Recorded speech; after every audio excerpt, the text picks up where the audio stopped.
Assalamualaikum warahmatullahi wabarakatuh.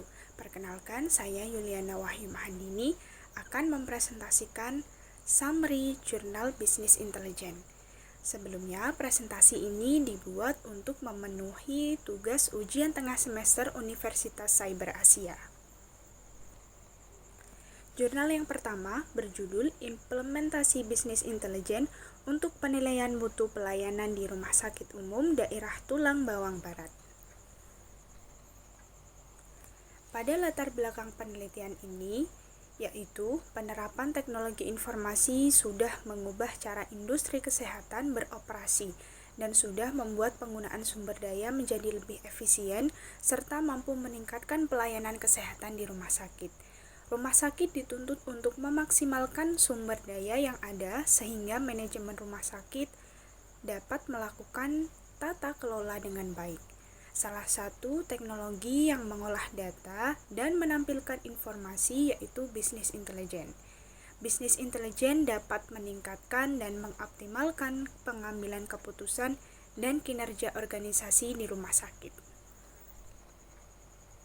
Adapun tujuan dan manfaatnya, Business Intelligence menjadi salah satu solusi supaya manajemen RSUD Tulang Bawang mendapatkan informasi mengenai penilaian mutu rumah sakit, mengenai pelayanan mutu yang dapat membantu pengambilan keputusan yang strategis supaya rumah sakit dapat meningkatkan kualitas pelayanannya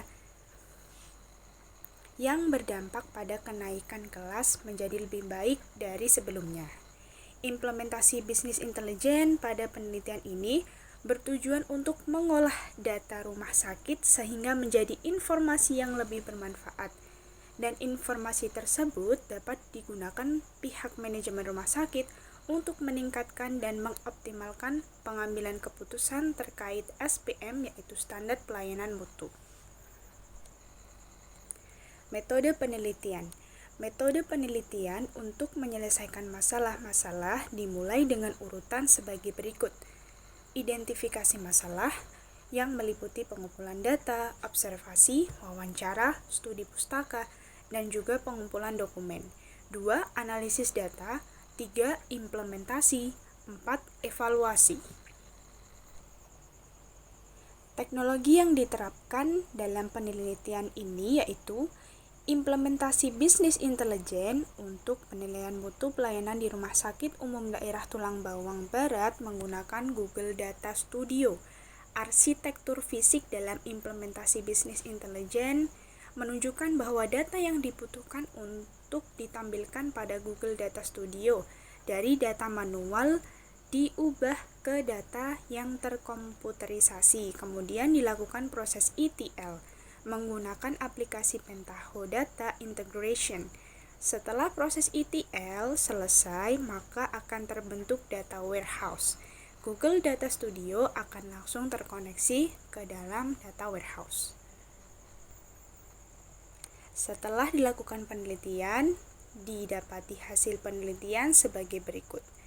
Ada dua proses. Yang pertama, proses visualisasi data. Pengolahan menggunakan data studio menghasilkan tampilan data pada halaman awal atau login, halaman beranda, halaman data, halaman visualisasi data rumah sakit. Kemudian hasil dari nilai indikator. 1. Nilai BOR 6,33% yang dibilang rendah. 2. Nilai BTO 7,12 juga rendah.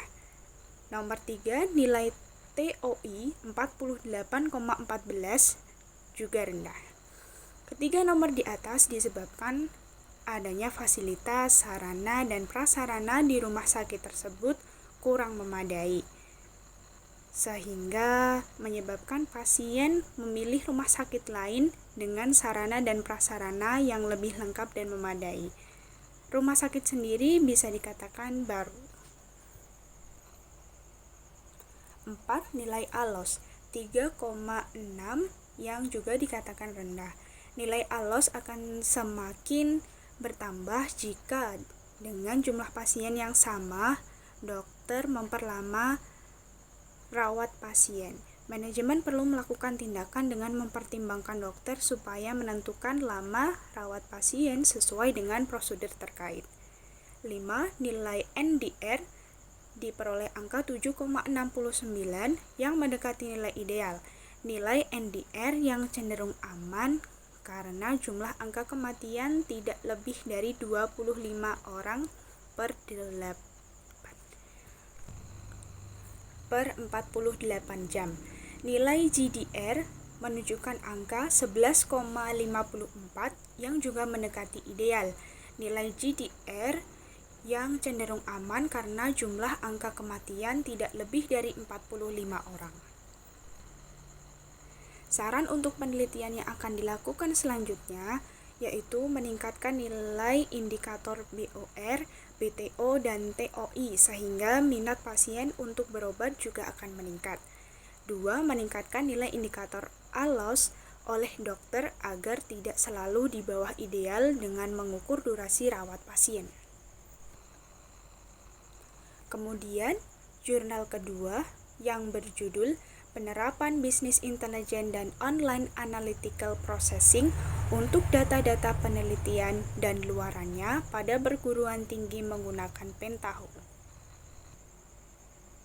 Adapun latar belakang penelitian yaitu kajian terkait penerapan bisnis intelijen di perguruan tinggi sudah dilakukan oleh beberapa peneliti sebelumnya, seperti pembangunan data warehouse dalam bisnis intelijen untuk divisi pemasaran pada umumnya di sebuah universitas, yang melakukan pendekatan proses dalam menggabungkan PDI dan data warehouse sebagai sumber data sehingga menjadikan Tableau sebagai tools BI dalam menyajikan data sehingga meminimalkan waktu yang dibutuhkan untuk mendapatkan data strategis dari 2-3 minggu menjadi 77 menit.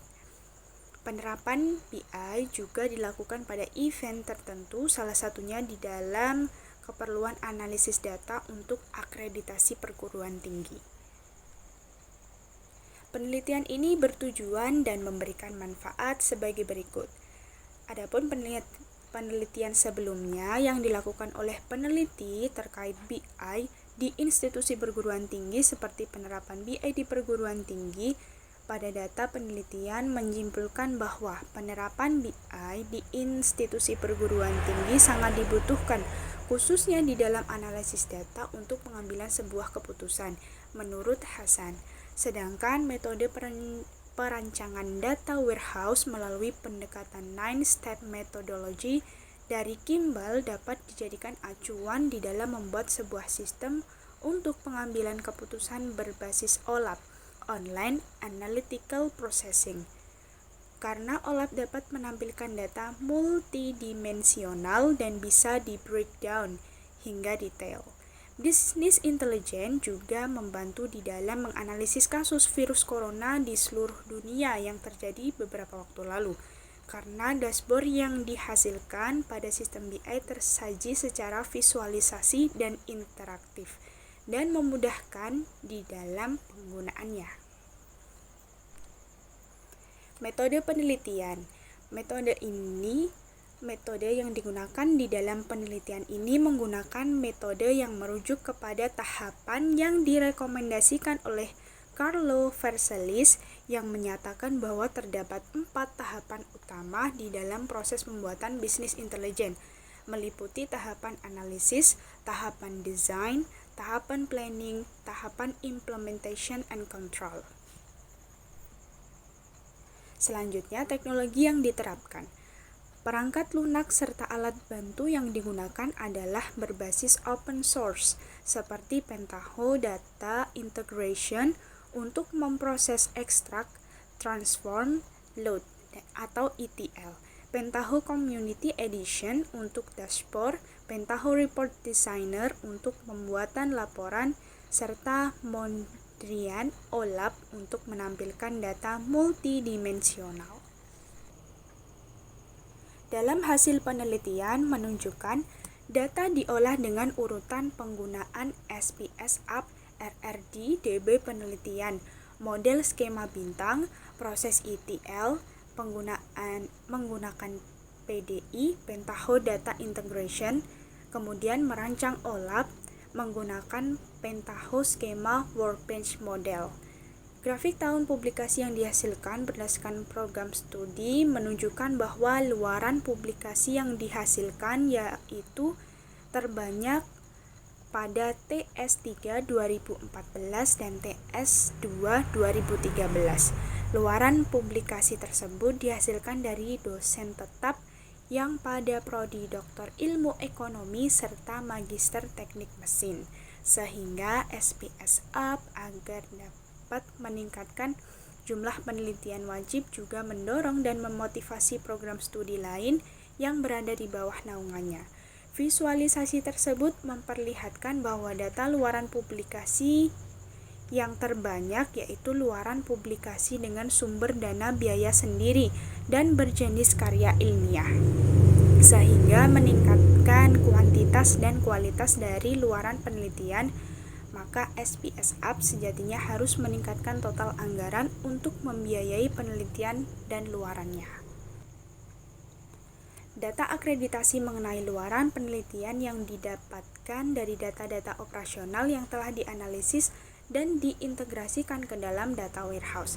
Hasil penelitian menyimpulkan bahwa penerapan bisnis intelijen di perguruan tinggi sangat memudahkan dan efisien. Penggunaan dashboard yang tersaji secara visualisasi dan interaktif sangat membantu pimpinan di dalam melihat data penelitian yang ada, sehingga sangat membantu bagi organisasi khususnya pimpinan perguruan tinggi di dalam mengambil sebuah keputusan. Yang terakhir, penelitian yang akan dilakukan selanjutnya diperoleh saran sebagai berikut. Meningkatkan partisipasi dosen prodi lain yang di bawah naungannya.